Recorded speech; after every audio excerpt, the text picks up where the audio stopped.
In business news, authorities are monitoring certain trends to ensure there is no further fallout in the international business sector. Acting Central Bank Governor Cleviston Haynes says the sector has been faced with several challenges since Canada, one of its major source markets, changed legislation which opened up competition with other jurisdictions. Mr. Haynes says this has caused several offshore companies to pack up and leave the island, which has had a serious impact on the level of corporation tax government collects. He says the sector is also under threat from initiatives like the base erosion profit sharing. Now, this initiative seeks to see how countries treat foreign companies compared with local entities. Mr. Haynes was speaking during his recent review of the island's economic performance for the first 6 months of the year.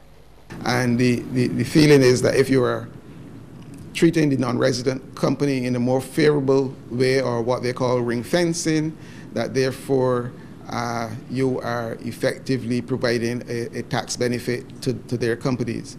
Now, this is an issue which is engaging the attention of the Ministry of Commerce.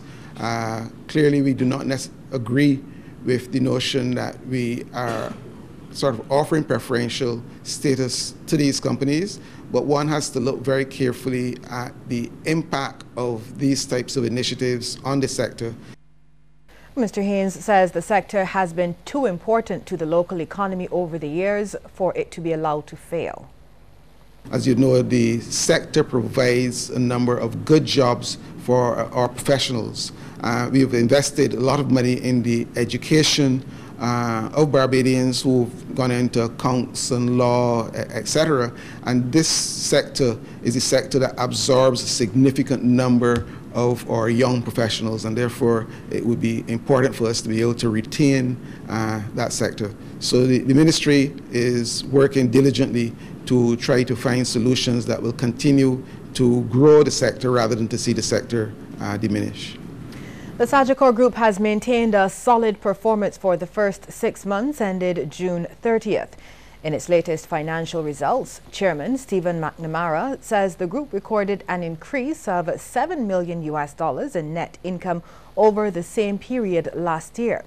The increase of 21% saw the net income go from $34.1 million to $41.1 million. Total revenue amounted to $562.6 million, compared with $553 million for the same period in 2016. This represented an increase of $9.6 million. Now, expenses amounted to $224.3 million, compared with $209.8 million. Higher administration costs were also incurred as a result of the expansion of credit card and payment to business in the banking segment. Well, here's a look now at how stocks traded on selected exchanges across the region. In Jamaica, Cable and Wireless Jamaica Limited was the volume leader with 1,114,661 units. In Trinidad and Tobago, Angostura Holdings Limited was the volume leader with 30,000 shares changing hands, all for a value of $450,300.